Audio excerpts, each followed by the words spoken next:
Hello everyone and welcome again to the Vic Systems Development Studio.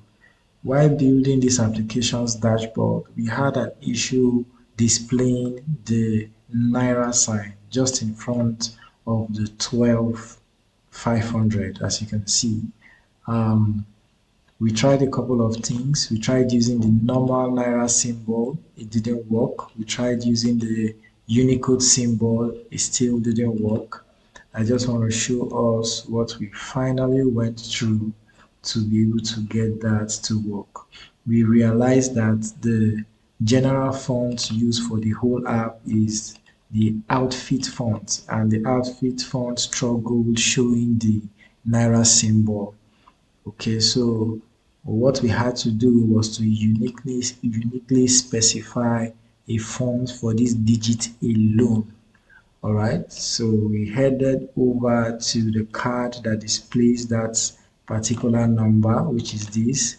This is where we adjust things like the color and all that. Let's just play with that a little bit.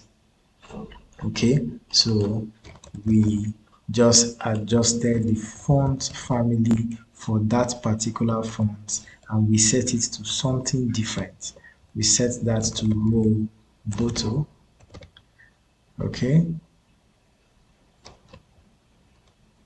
all right, and that's how we were able to get our symbol to show.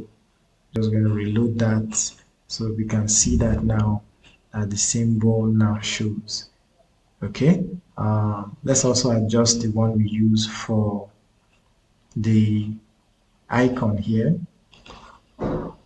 Okay, the one we use for the icon here is actually the money symbol. We could just use wallet, the wallet icon, and there we have it. Okay, so that's just a quick tip. Sometimes some symbols could be difficult with some certain font families and you might need to actually specify for just that component, and this actually works.